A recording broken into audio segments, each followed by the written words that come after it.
दोस्तों अरस्तू ने अपनी किताब द पॉलिटिक्स में डेमोक्रेसी को एक डिवाइन कॉन्स्टिट्यूशन माना था। उन्होंने कहा था कि it is albeit the best one selected from a bad lot.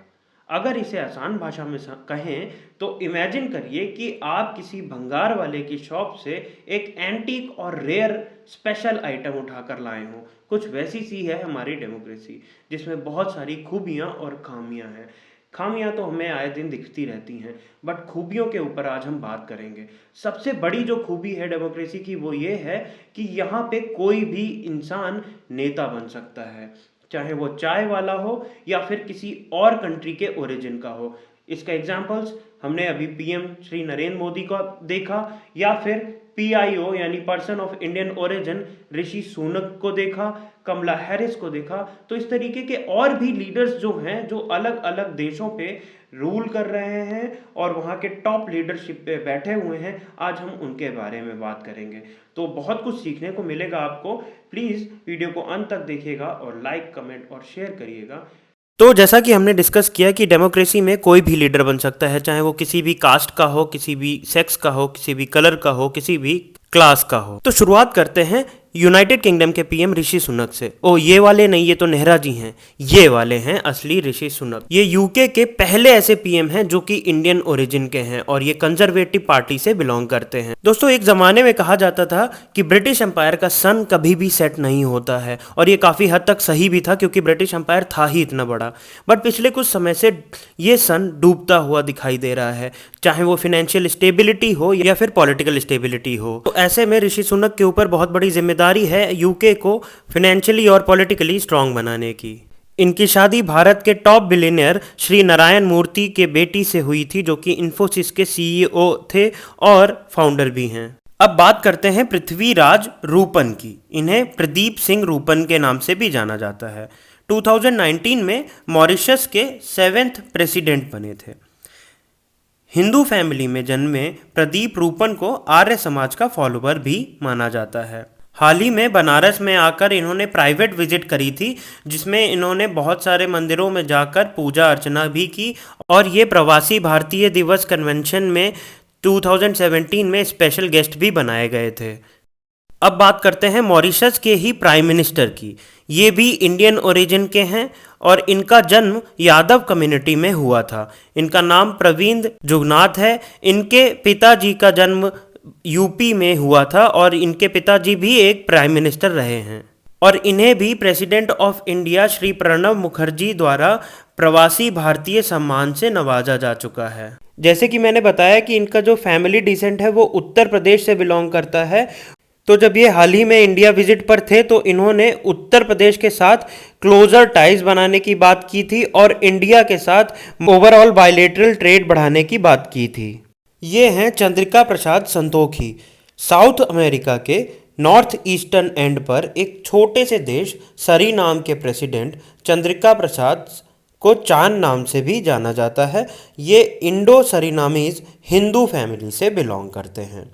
हाल ही में इन्हें एक अनकॉन्टेस्टेड इलेक्शन में प्रेसिडेंट बना दिया गया है।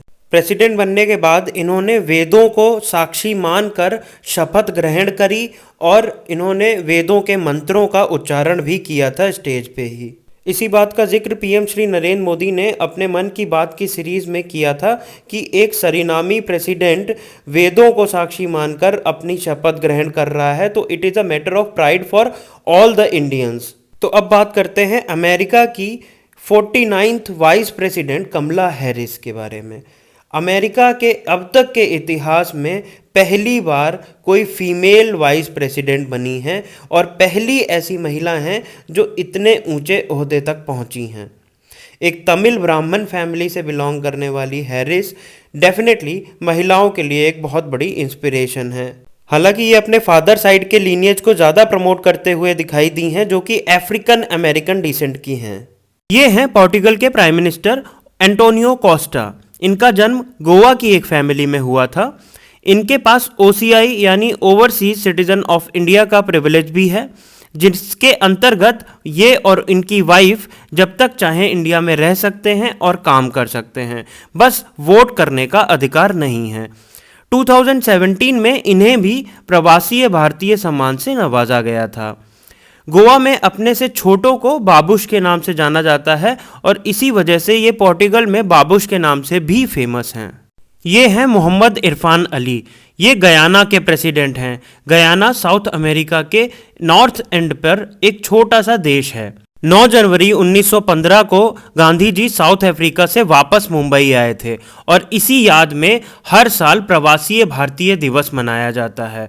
2023 में 9 जनवरी को जब प्रवासी भारतीय दिवस कन्वेंशन इंदौर में मनाया जाएगा, तब उसके चीफ गेस्ट होंगे मोहम्मद इरफान अली।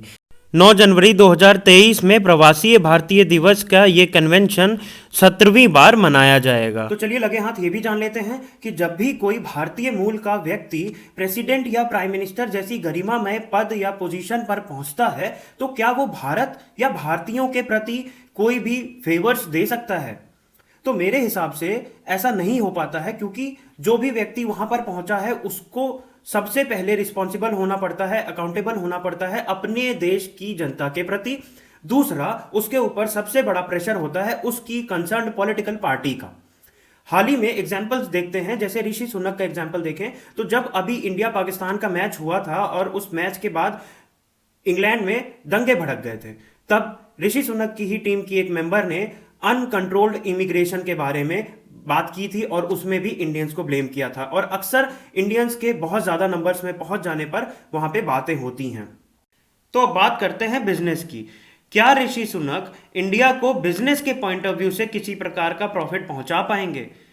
तो अब इसको इस बात से समझिए कि पिछले कुछ समय से लास्ट ईयर से फ्री ट्रेड एग्रीमेंट के बारे में बात हो रही थी इंडिया और यूके के बीच में, जिसकी डेडलाइन लगातार दोनों देशों की वजह से बढ़ती ही जा रही है और अभी भी एफटीए के ऊपर फाइनल डिक्लेरेशन नहीं आया है। तो इस डिस्कशन के पीछे का रीजन ये था कि ये जरूरी नहीं है कि जो हमारे देश के ओरिजिन का लीडर है वो हर बार हमारी किसी भी प्रकार से मदद कर पाए। तो जाते जाते आपके लिए एक फूड फॉर थॉट छोड़ के जा रहा हूं कि दुनिया की सबसे बड़ी डेमोक्रेसी होने के नाते क्या हम इतना इवॉल्व हो पाए हैं कि हम किसी और कंट्री के ओरिजिन के व्यक्ति को अपने यहाँ पीएम या प्रेसिडेंट के पद पर बिठा सकते हैं? कमेंट सेक्शन में लिखकर बताइएगा। अगर आपको ये वीडियो अच्छा लगा है तो प्लीज लोगों के साथ शेयर करिए, लाइक करिए, कमेंट करिए। Thank you for watching Advesh insights.